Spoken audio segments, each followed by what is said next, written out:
Welcome to the top-rated and award-nominated Grad School Femtoring Podcast, the place for first-gen BIPOCs to learn about all things grad school, personal development, and sustainable productivity.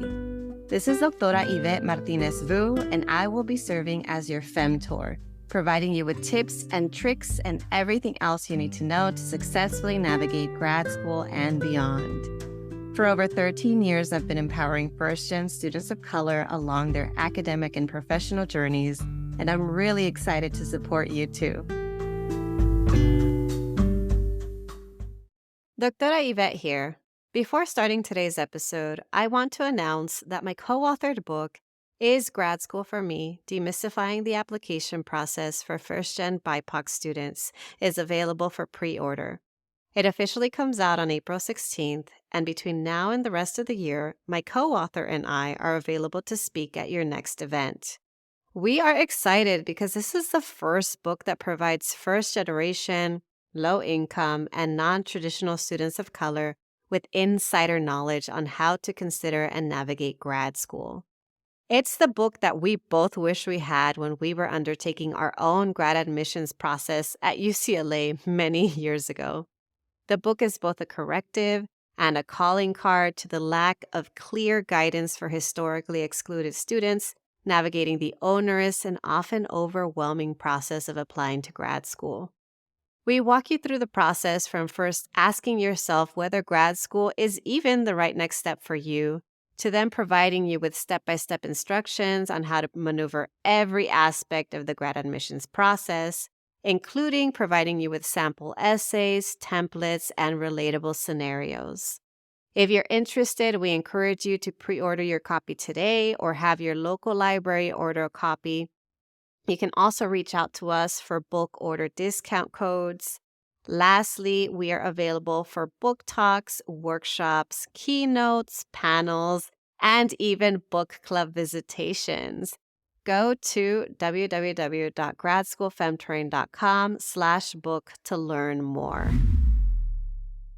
Welcome back, everyone, to another episode of the Grad School Femtoring Podcast. This is your host, Doctora Yvette. Today's episode is on how to advocate for clear structure and communication in your graduate program. This is something that came up recently in a meeting that I had with a graduate student who is a first year in a PhD program and found that she entered into a program with very little structure, with very unclear forms of communication, and wondering how to best navigate the situation. Of course, I offered some guidance, and I thought to myself, you know what? Some of the things that I shared could be useful to my audience as well. So before I talk about the two pieces of insights, advice, whatever you want to call it, things that you could consider doing for yourself in your program, I just want to clarify that it is completely not normal, but it's common to, at some point in your graduate program, especially in a PhD program, to find yourself feeling lost, to find yourself feeling like you're in the deep end and you're not really sure which way to go. And sometimes this happens at the end of your coursework. So the first couple of years, you might be in classes, you have that built-in structure from your classes. And then when classes end and all of a sudden you're on your own, it feels like, wait, what am I supposed to do with my time? So it can come up then. Sometimes you might have the support of your cohort. You might all be studying for exams at the same time. You might even get to successfully go through the milestone of advancing to candidacy. And then you get lost when you are writing your dissertation. You're like, okay, now I'm on my own. What do I do? This is especially true for folks in the humanities and social sciences, where you're writing a dissertation completely by yourself. You're not in a collaborative space. You're not in a lab, etc. Of course, there are exceptions. Some folks are working more collaboratively, but even then, the writing process is often a very solitary process and isolating for some of us.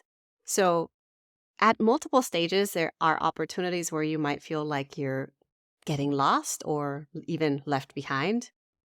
But what happens when you notice this happening right away at the beginning of your program?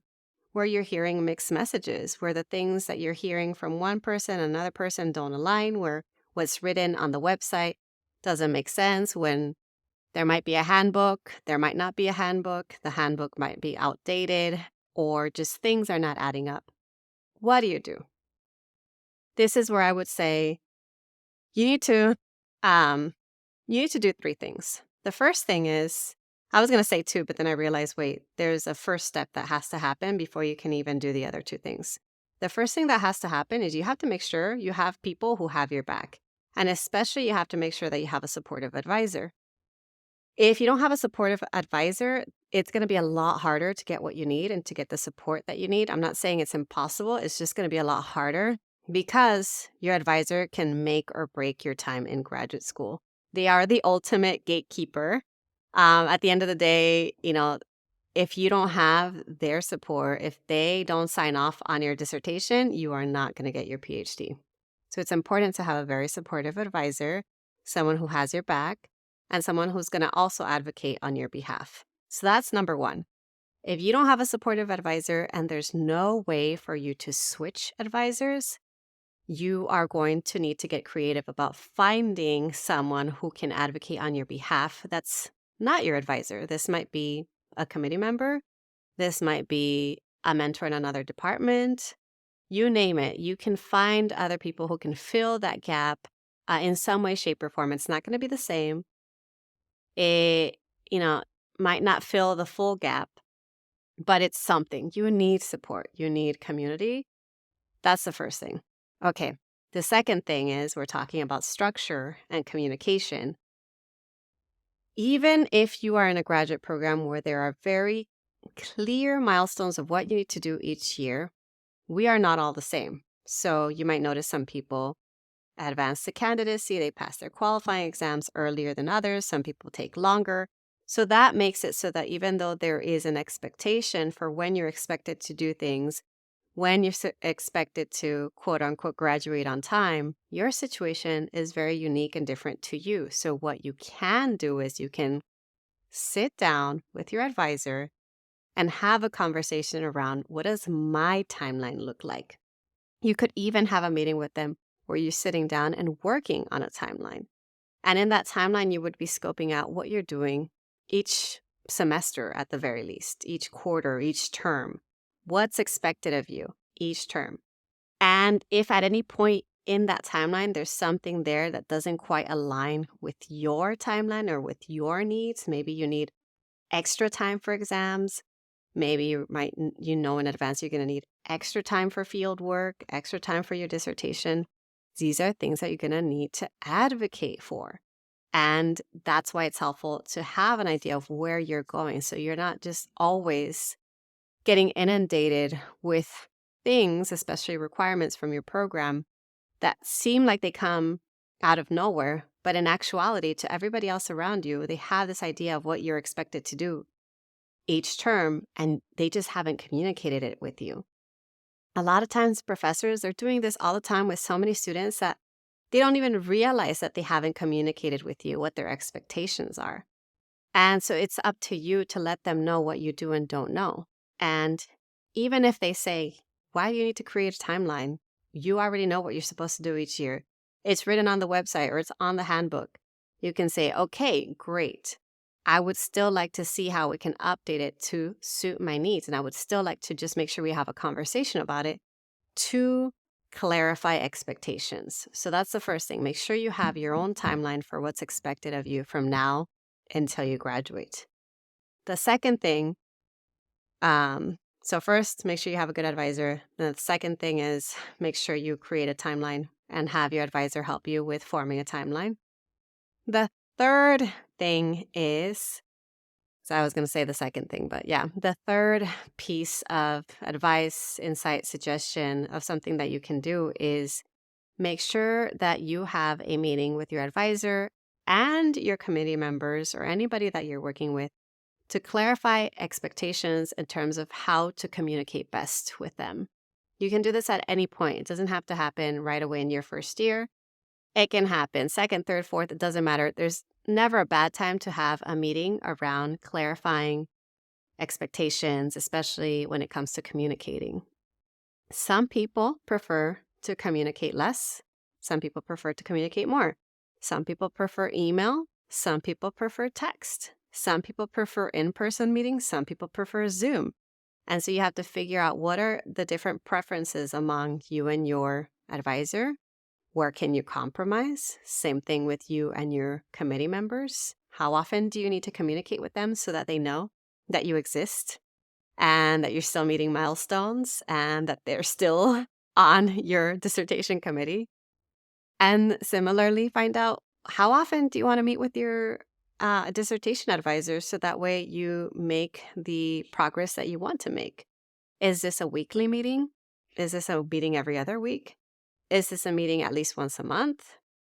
Is this, figure that out. Like what pacing feels good for you right now? And there might be times that you change that pace or the frequency. Maybe there might be times things are hectic and you need more meetings to keep you accountable. There might be times that you're kind of on a roll and you might be good with fewer meetings. But you and your advisor get to decide this. You need to clarify expectations around how you're going to communicate with each other. That's the piece of advice that I wanted to offer for this week. Please, please, please. I don't think people do this enough of creating their own timeline. I don't think everybody necessarily is told to have this meeting about clarifying expectations and about communicating your needs. How do you best like to communicate? This is also an accessibility issue. Some of us like to... Thanks so much for joining me in the Grad School Femtoring Podcast. If you like what you heard, here are 4 ways you can support the show. The first is to make sure you're subscribed and leave a review on Apple Podcasts. The second way is to get your copy of my free Grad School Femtoring Resource Kit, which includes essential information to prepare for and navigate grad school. You can access it at the link in today's show notes. The third way to support my show is to follow me on social media. You can find me on Instagram with the handle @GradSchoolFemtoring and on LinkedIn by searching my name. The last way to show your love is to sign up to work with me via my Grad School Femtoring Academy, my group coaching program for first-gen BIPOCs seeking to work on their personal growth and gain sustainable productivity skills. You can learn more at gradschoolfemtoring.com/academy. Thanks again for listening, and until next time. Communicate, in certain ways. Some of us need very clear instructions, and some of us need a bigger heads up than others. Some folks can work last minute. Other folks need to know with time in advance before they can make decisions, before they can complete projects. And so this is all an exercise in self-advocacy, because everything that you're doing now to advocate for yourself in your graduate program, believe it or not, I hate to be the bearer of bad news, but you're going to need to keep doing this kind of advocacy work beyond graduate school. Whether you stay in academia or you pursue a career outside of higher ed, we are going to need to keep continuing to advocate for ourselves and for our needs. So make sure that you work on setting yourself up with the structure, the accountability, and the communication you need so that you can successfully finish your grad program. All right, y'all, that's it for this week. I'll talk to you all next time.